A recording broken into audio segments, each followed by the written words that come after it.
fall of human civilization and the hopes for the rise of the artist king.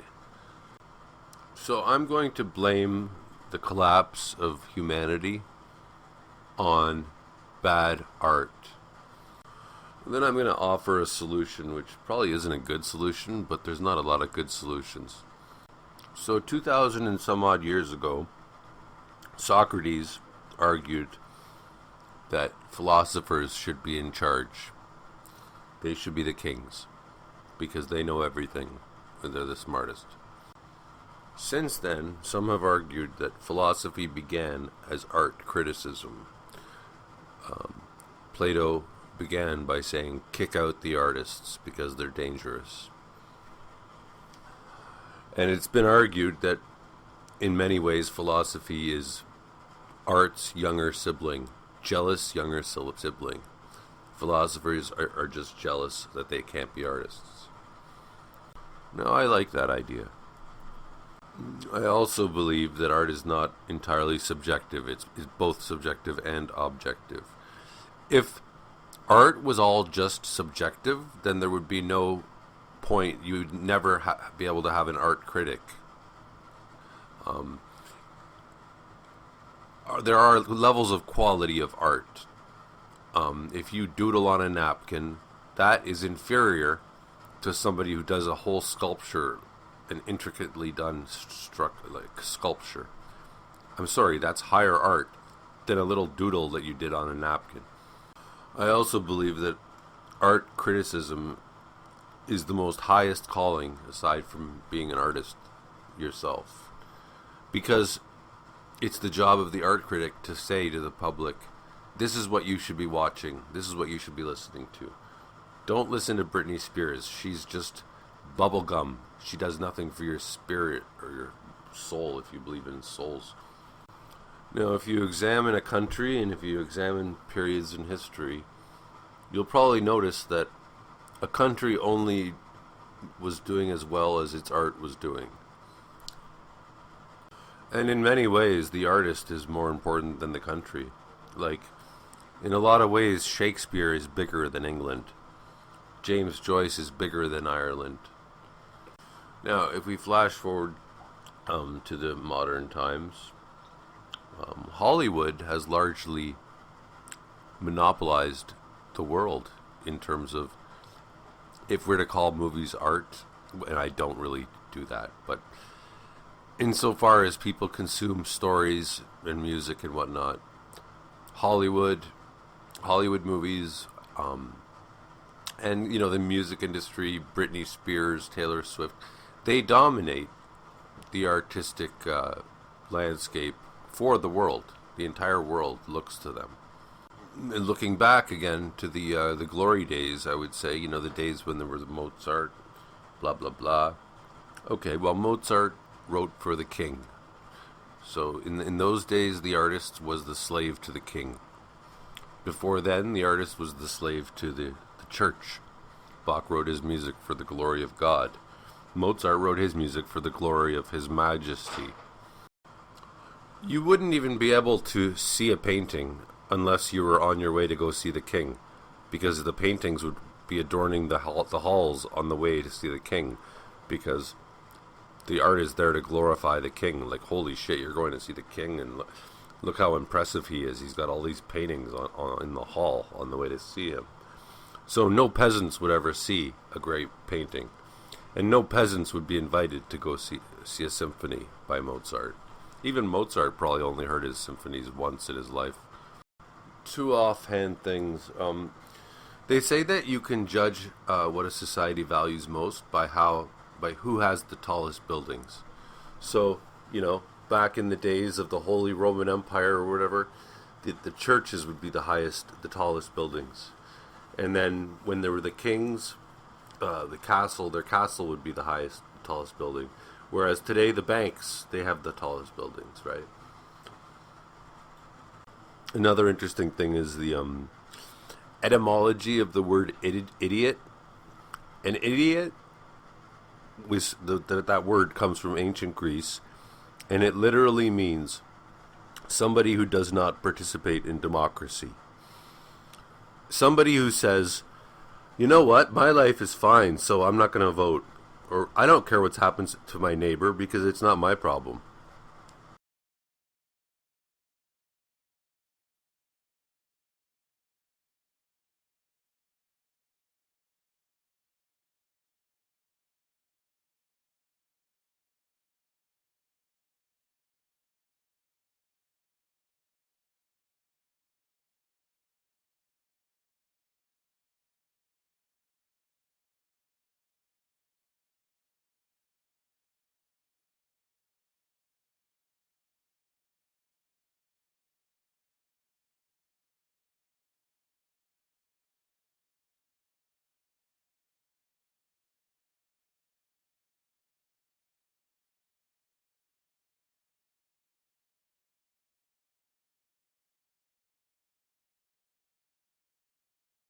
And I'll confess that I did not vote in the last Toronto election.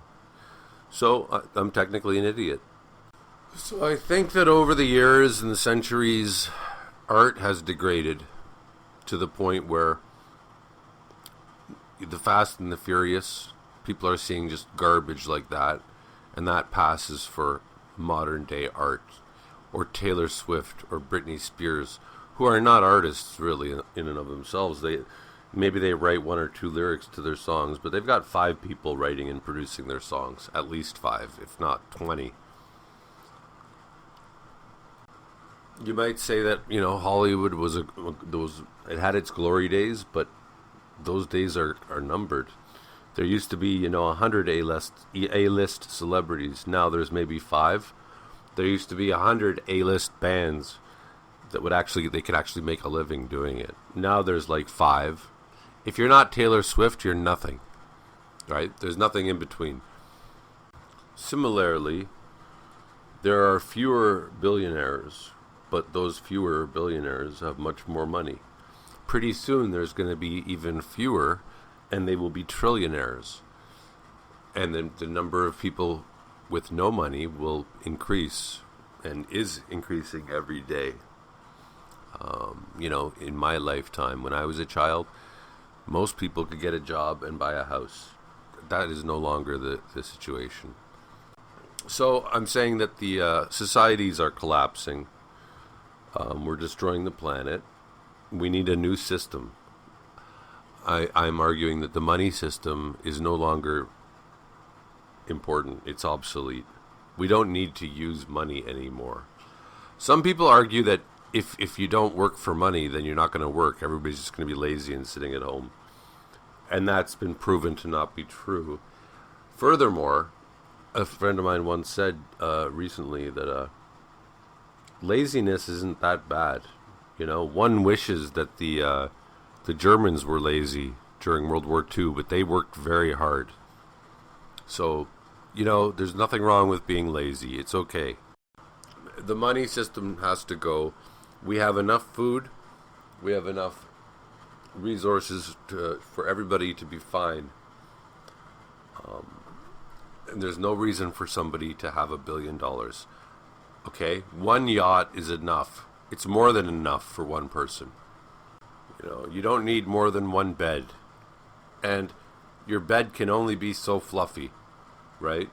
You're really telling me you need $1 million bed? Another quote that I recently quoted in a previous video was that at the end of the game, the king and the pawn end up in the same box. So, Steve Jobs might have been a billionaire, but you know what? Cancer still got him. I also believe increasingly that money encourages greed and psychopathy. We are living in a world where psychopaths are considered successes, and artists or people with empathy, people with love, are considered failures. Generosity means you're stupid and you're a loser. Now, if art represents society or reflects society, or I would say inspires and creates a society, then I think we're watching the fall of United States as a society, because I don't think people watch American movies anymore. I used to watch any movie at all, whether it be a soap opera, a drama. I'd watch every movie. But now I guess they're all just so overly available. And Hollywood movies I think are increasingly, people around the world aren't watching them. People around the world looked to like Hollywood movies to get they got their cultures, like their feeling of like what's cool, what's trendy from Hollywood movies. And same with musical acts, music, Nirvana, Pearl Jam, the Beatles. This was all America. I mean, yeah, Beatles were English, but I mean, they made it big in America. And I think I see a lot of, comic book movies. Those were my favorite movies. I'm no longer interested. Maybe it's just me. Maybe I'm just a bitter 47-year-old. Or maybe it's just getting tired. There's only so many, clever quips that James Bond can make before you're like, all right, that's enough. I think you're going to start seeing movies from other countries. You're going to see a big rise in movies from other countries and music from other countries as well. And the fall of the United States Empire, it was an empire. Make no mistake about that. And it has fallen. I'm convinced of that. It's not a big deal in a sense, like the Roman Empire was around for like 1,000 years. How long has the American Empire been around? Like 50 years? Not even 100 years. I think the rise of the United States was probably just a hiccup. A lucky accident. And you know what? We're far more global than we've ever been. With the internet, I can talk to somebody in Argentina just as easily as I can talk to my next door neighbor. The thought occurred to me, like, maybe we should have like worldwide voting. Like, have everybody in the world be able to vote for the next American president. Have everybody in the world vote for the next China president. I'm just throwing ideas out there that of course need to be worked out, and they're not practical, of course. They couldn't immediately happen. The world needs, the whole system needs to change. The money system has to go. The money system breeds psychopaths. But what is the only profession, if we want to call it that does not have psychopaths? Okay, because doctors are often psychopaths. Some of the best surgeons are psychopaths. Actors are often psychopaths. I don't consider actors to be artists, by the way. I have a very high standard for art. Lawyers are probably often psychopaths. Politicians seem to usually be psychopaths. So Plato's idea was the philosophers should be in charge. Okay? But if you follow from the idea that philosophy is really just art criticism, and they're just jealous of artists because art is superior to philosophy, then how about have the artists be the kings? Because artists definitely have empathy. I don't think you can be a psychopath and be an artist at the same time. Artists have to have empathy. They have to have humility, because you have to be able to admit when you're making a mistake, because that's the only way you get better as an artist. You have to be willing to be like, maybe this book sucks. I know this book sucks while you're still writing it. But you have to be confident enough at the same time to pursue it anyways.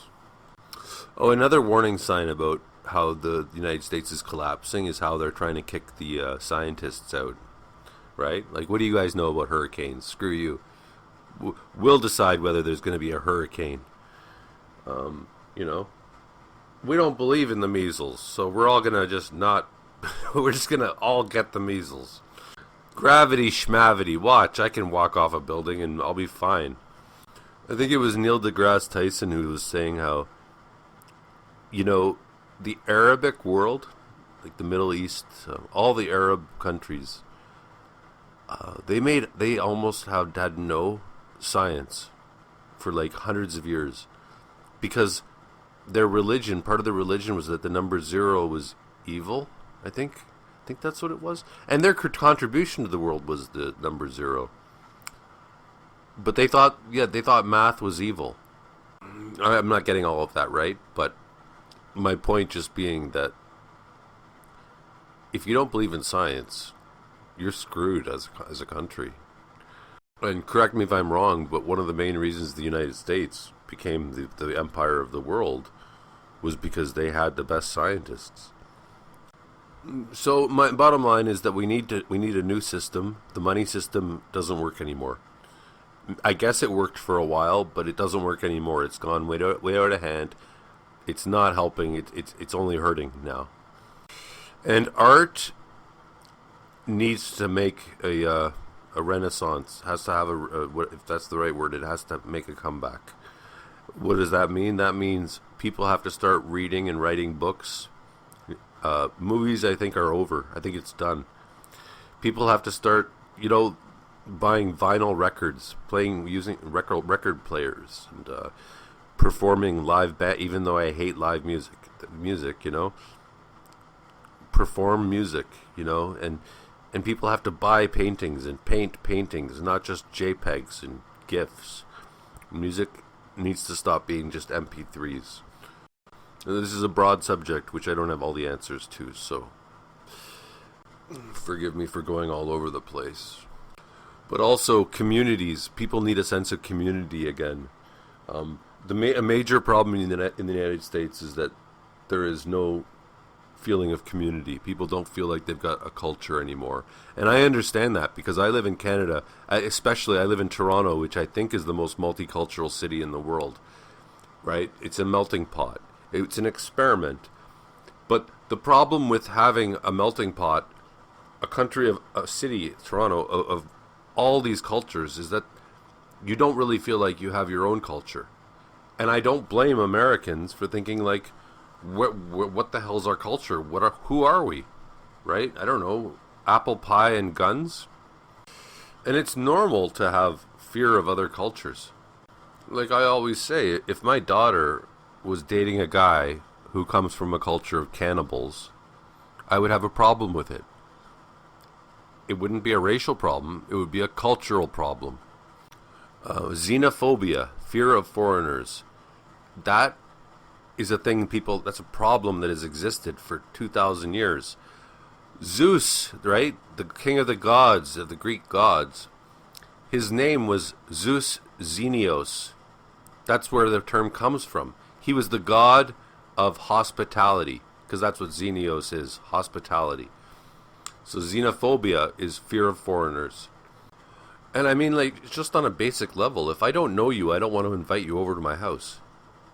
I got to get to know you a little bit better. So I think one of the solutions is it has to be a global community. Meaning, like, me making YouTube videos, I'm trying to build a community because I can't really talk to my neighbor because he does crack all the time. But if we use the internet correctly, we can build communities that way. Real communities, not communities where we just bash things.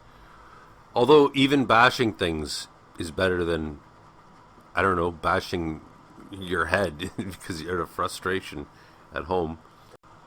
And again, my main point is that art is the most fundamental thing in humanity. And we need to encourage it, and we need to understand it. We need more art critics. We need more real artists. And my novel idea, why not have artists be the king? Because an artist has has the lowest potential to be a psychopath, firstly. Secondly, as Aristotle said, art is abstract but universal, as opposed to, say, being an accountant, which is concrete but particular. And let me explain. Okay, so let's say you learn to be an accountant. So you learn a very specific set of skills, extremely specific, as in particular. but they don't apply anywhere else in life. So you could be the best accountant in the world, but you'll be useless at everything else. Like, it gives you nothing. I always break it down to, like, let's say your job is to, like, screw a specific type of screw into the specific wall, right? You design a certain part of a car, and that's your whole job. It's a concrete thing, meaning you can make money at it. You will make a living at it. But it's particular, which means that you learn nothing from it. You get nothing out of it. Whereas art is abstract, but universal. Abstract meaning, okay, you learned how to sing a song. That's worthless. You can't get a job. Nobody needs that. Nobody's going to pay you to play the piano. I'm sorry, they're just not going to. And if they did, it would be a pittance. But it's universal, right? So studying something like music, or perfecting your craft as a painter, it's universal in a sense that it teaches you, it gives you deep insights that will improve every element of your life. It'll make you a better plumber. It'll make you a better doctor or soldier or sailor, because art is where it's at, baby. Because it has universal qualities. So I would think that any politician should be well versed in the arts, because that's where you learn really, really fundamental things that are going to make you a better, stronger person. Whereas some moron like Elon Musk, he doesn't know anything. He's so out of his mind he's so ignorant, and he's so unable to relate to anything or understand anything. Because all he knows how to do is make money. Okay, so I'm going to end the video here because I actually recorded it once already, and then I found out the microphone wasn't on. So I don't know what stuff I've repeated already or not. Anyways, I'd be very interested in any thoughts anybody has, especially if they're in disagreement with me. I don't know where we're gonna be as a human race in 5 years, or if we'll even be living, because apparently there's a lot of nuclear bombs being made now.